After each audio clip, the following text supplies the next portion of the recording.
welcome to another episode of Dear Van. So today I'm on the road, and so we're coming to you right here from the car.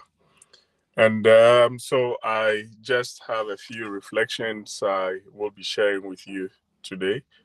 Um, Prissy is also on the road somewhere. I mean, getting the kids to the games. Okay, now so I want to make reference to scripture and share, I think, some few insights from there. Now, scripture says that one shall put to flight 1,000, and two shall put to flight 10,000. I think it's quite an interesting piece of scripture. Now, and I want to allude to this in the marriage context. More often than not, you would assume that um, when two people come together, I mean, in a union to, I mean, the husband and wife, or even in a relationship, then you would assume that the two of them should be able to make life better as compared to just one person. So, what I mean is that if, as an individual, you can achieve as much, the expectation is that when you are two, then you should achieve more than what one person could achieve. I mean, that synergy should be able to help you achieve more. And so, putting it in another way, the expectation is that as you are single, whatever you are able to do when you get married or you get into a relationship, then because you now have two heads instead of one, which we always say are better than just that one, then the expectation is that you be able to, I mean, do much more.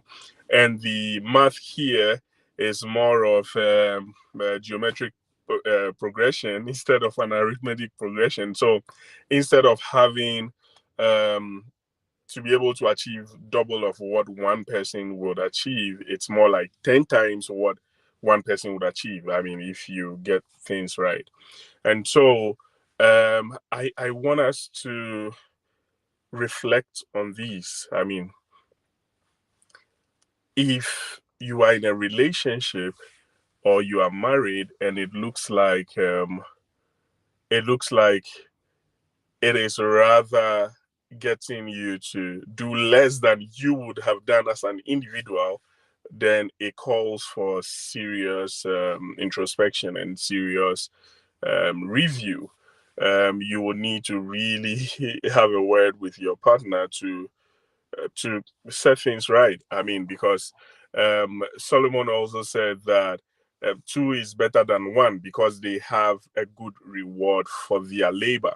And so the expectation is that if you are two, you should be able to achieve even more than double of what one person could achieve. So, whether it's in your finances, the general stability in life, emotionally, and all, you should be able to do better than what one person is doing. So if God says that it is not good for a man to be alone, that is, I mean, I believe what that points to.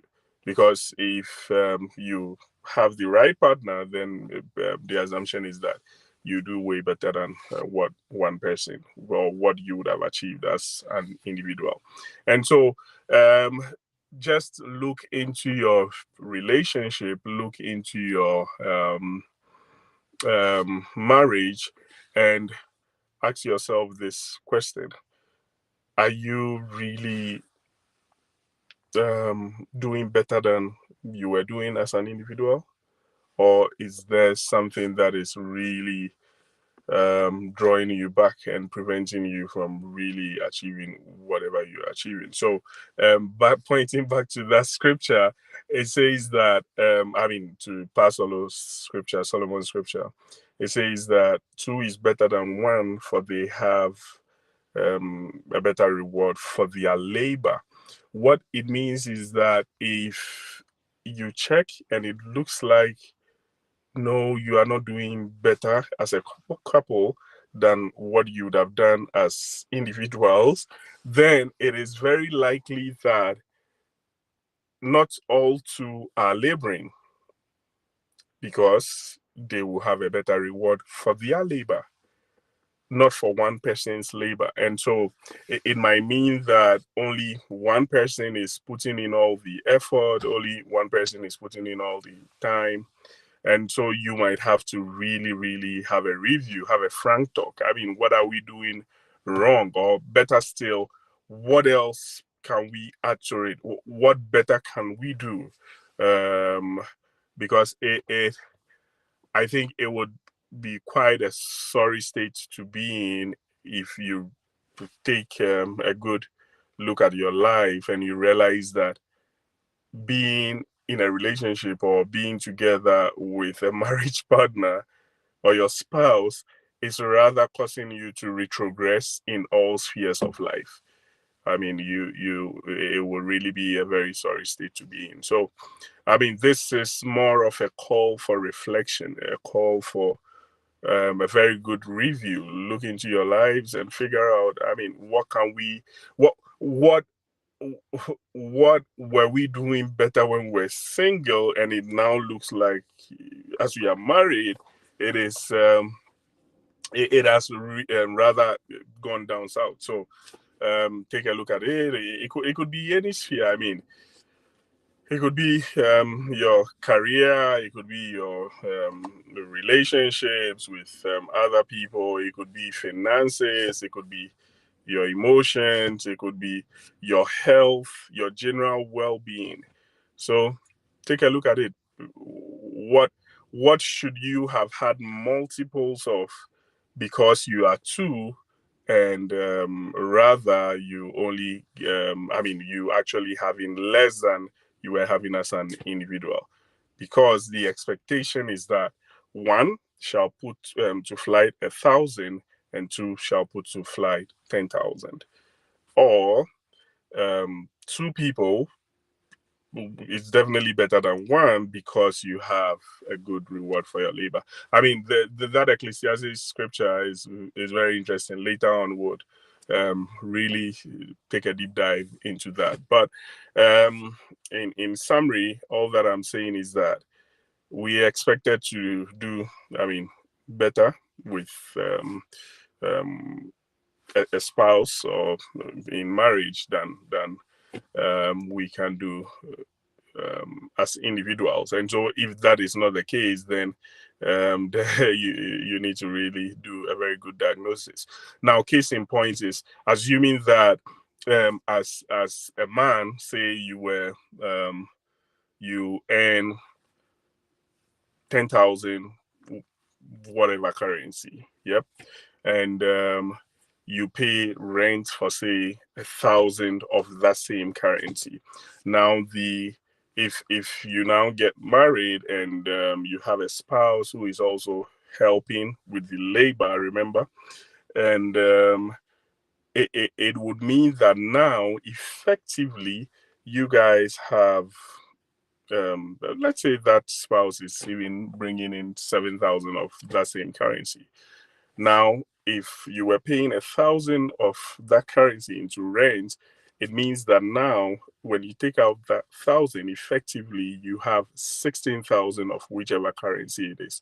You are far better off. If it is investments you want to do, then you have better capital for that investment. And if you go in and calculate what the interest rate will be on, say, originally the 9,000 as compared to the current 16,000 you have, then you would understand why scripture makes it more of a geometric progression instead of arithmetic.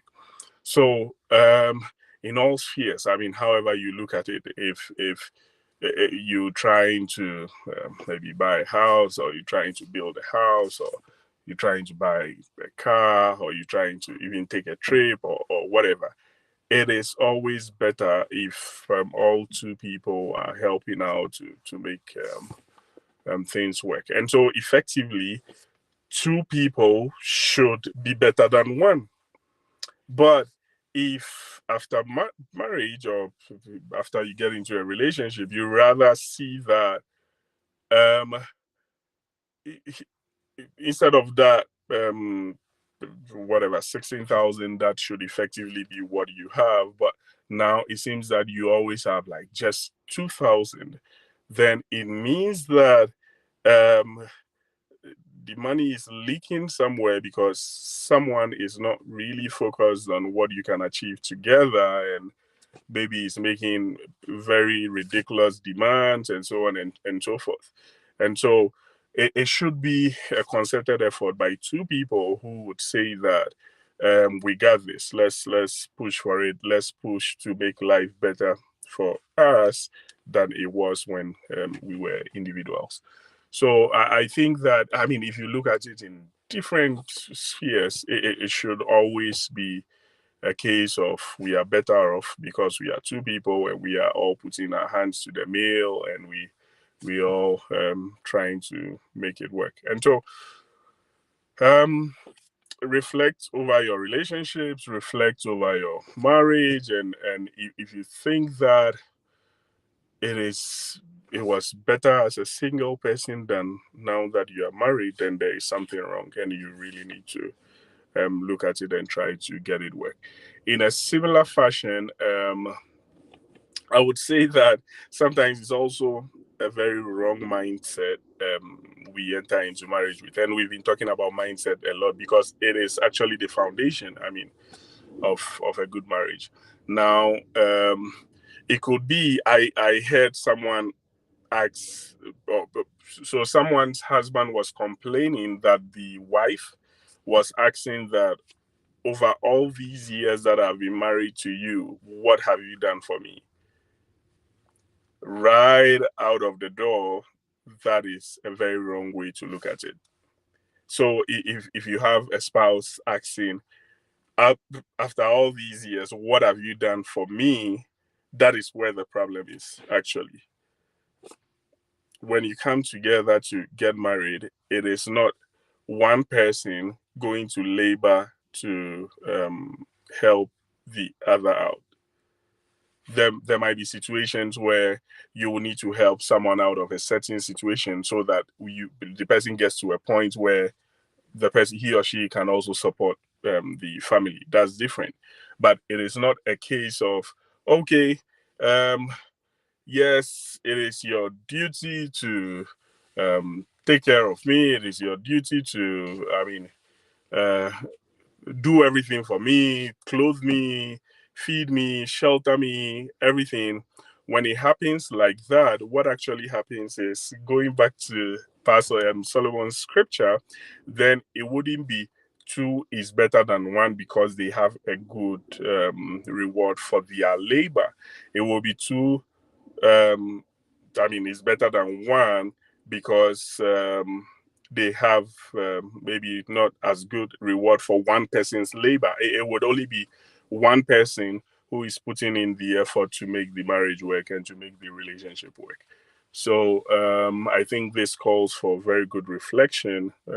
Let's go out there. Let's check our relationship. What can we do better? What do we think we're really lacking? And what extra effort can we put in from whichever of the partners? What extra effort can we put in for us to have a better reward for our labor? And I think with that concerted effort, definitely you'd also have the blessings of God to have things to work. Yep. I think this is about it. I would be dropping for now. I have to catch a flight, so I don't miss it. So thank you so much for your time, and thanks for being with us as always. Thanks for your support, and always remember that no two relationships are the same. Thank you, and cheers. Bye bye for now.